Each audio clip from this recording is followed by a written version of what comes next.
manusia-manusia yang dikonsekrasi kan kami kan baru terhitung kalau kami ini masuk jenjang hierarki dianggap klerus itu semenjak kamisan diakona itu sudah dikonsekrasi.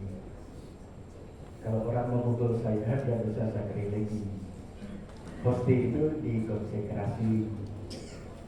Maka ada aturan para pelayan ordinari, extraordinari kalau memberikannya harus dipastikan orang itu makan di depannya, jangan dibawa ke bangku. Ada bahaya profanasi dan sakrilegi, bahkan bahaya graviora delicta, kejahatan berat, pelecehan hosti. Meskipun maksudnya barangkali mau dikasih ke bangku yang sana karena Apa Pak Eko? anggota keluarganya Masih sakit untuk disampaikan dia. ngeser. Maka pelayan itu harus mengingatkan harus dimakan di sini. Biasanya nanti sudah seorang selesai yang pergi ke orang sakit. Atau maksud dia bawa pulang ke rumah untuk mamanya yang Ayo Pak Eko tidak boleh dibawa pulang. Dia harus dimakan di depan itu. Artinya bukan hanya orang, tapi juga sakramen. Ada pemahaman makna tentang aturan-aturan. Sesuatu yang diputuskan disucikan dan diikrarkan. Gimana Pak Eko ini? Maka Langsung ngeser. Tuhan kita sakrilegi melakukan Oh, kekerasan. si Aus bilang. Jawab. Pasal itu salah. Tapi bagaimana? Saya ini dikonsentrasi. Sama lah ketika saya merekan misa. Itu dosa saya, moralitas saya tidak mempengaruhi tindakan Kristus yang bekerja di dalam diri. Meskipun saya ini pendosa, kalau saya merekan Ekaristi itu tetap yang melayani adalah Yesus. Karena saya mendapatkan pengembangan melalui para rasul dan yang diganti oleh para rasul. Yang dulu sudah ditumpangi tangan dianugerahi Roh Kudus oleh Yesus sendiri dalam suksesi apostolik. Begitu para saudara.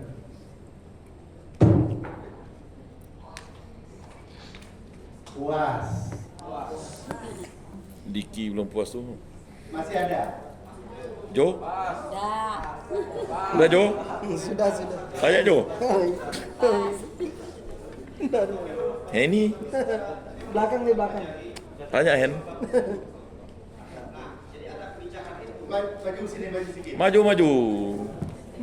Maju Dik. Ini Silakan, dia. silakan. Ada yang Selain suara di belakang sangat kecil. Jadi begini Mas Tor. Jadi mohon maaf ya dengan keterbatasan saya memahami bahwa seorang imam itu adalah internalisasi dari in persona Christi atau disebut dengan imitatio Christi yang menampilkan wajah Kristus. Jika ada kebijakan yang kita anggap itu ini saya lagi yang tidak pas, contoh misalnya, udah kabar dulu, jadi baru boleh baptis ini soalnya dewasa. Sekarang kabar dulu, besoknya baru baptis. Apakah memang dibolehkan? Jadi itu mungkin kami kurang dengar di belakang atau apa ya? Itu yang ketertinggal dan belum saya jawab. Ya. Kalau baptisan iya atau sakramenta itu diratifikasi. Kebijakan seperti itu dihalangi oleh hukum. Tidak boleh. Nah itulah maksud kami tadi itu. Hanya orang yang dibaptis yang boleh nyambut Ekaristi. Hanya orang yang dibaptis yang boleh menerima sakramen Tuhan. Hanya orang yang dibaptis.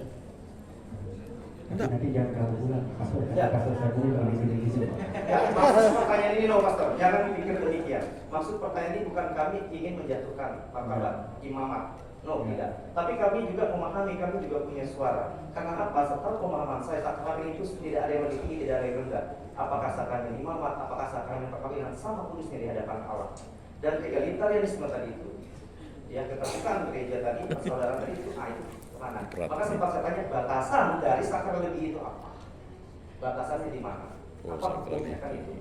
Terima kasih Mas. Iya, kalau misalnya kalau tentang hosti ada aturannya dalam redemptionis sakramen itu. Tapi khususnya pada imam, ya sebenarnya apa yang sudah digunakan di dalam kanon mengenai apa yang aneka macam jabatan dalam uskup jangan orang main.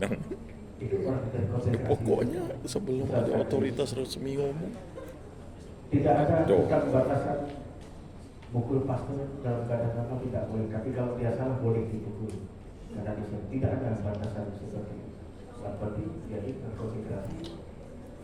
Tidak ada juga batasan yang bisa mereka dikarisi itu seorang imam yang kudus yang berdosa, bercacat, bercela lalu tidak bisa mereka dikarisi.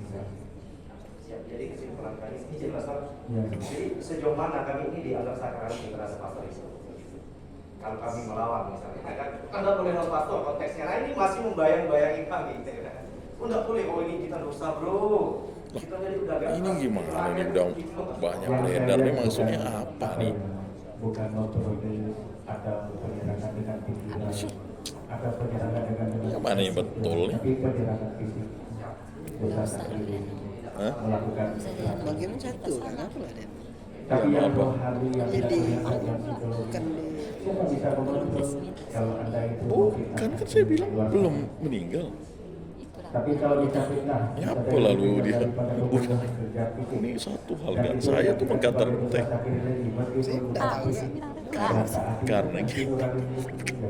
Karena saya tahu dari orang rumah sakit, ya, tetangga kami itu nelpon orang rumah sakit masih kritis. Kacau. Di grup-grup ini udah berebar. Kacau. Aduh. Ada betul.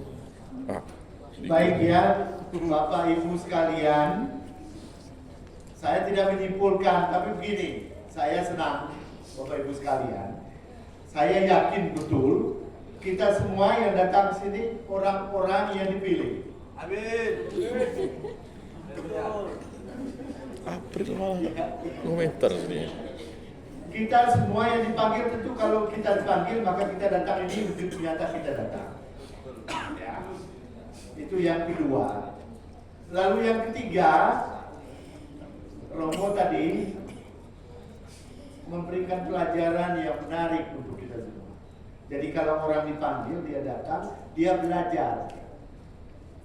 Ini pelajarannya. Supaya kita juga menjadi seorang katakanlah ia paling tidak pelayan sejati atau murid Yesus yang sejati.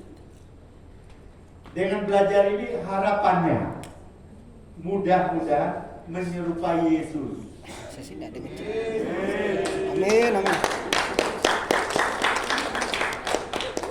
Kalau sudah menyerupai Yesus, saya yakin Bapak Ibu yang jadi dambaan Romo, kita siap diutus.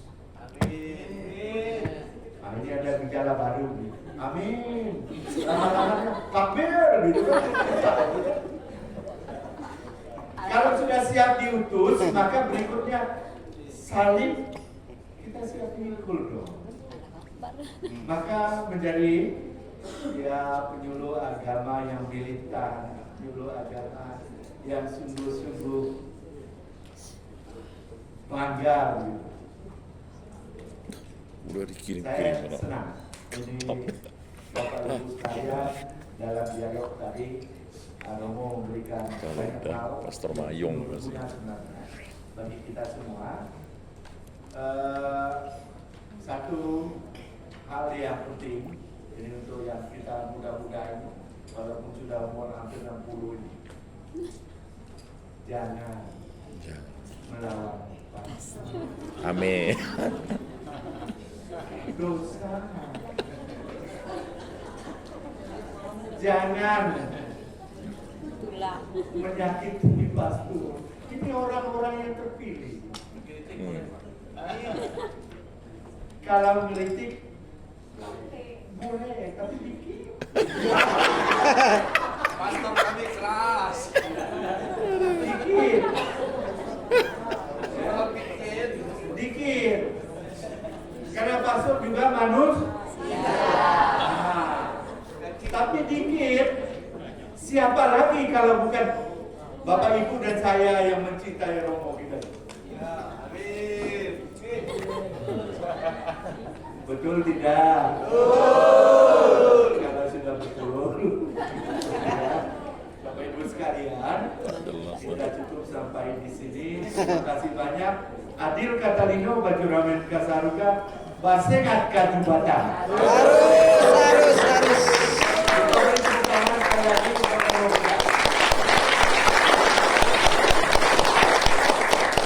Baik, mohon maaf kalau ada hal-hal yang Siapa bakal ngurus yang ano?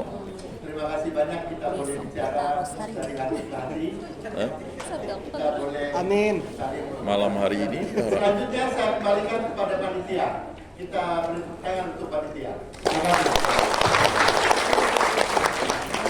Pastor Lukas sudah mengucapkan. Kami atas nama panitia mengucapkan terima kasih kepada Pastor Fidelis begini yang dia di tengah kesibukan masih meluangkan waktu untuk memberikan pencerahan kepada kita kurang lebih hampir 4 jam lebih bersama kita pada kesempatan kali ini. Kami berharap ke depan Pastor selalu meluangkan waktu ketika kami meminta menjadi narasumber. Kami juga mengucapkan terima kasih kepada Pak Dr. Sulawesi Sultani yang sudah mendampingi narasumber Pastor Fidelis. Bapak Ibu, untuk besok tidak ada perubahan jadwal, jadwal yang sudah dibagikan di grup. Doa di kamar masing-masing. Kemudian sarapan di restoran di lantai 1. Kemudian kita lanjutkan dengan sesi mungkin mulai pukul 8.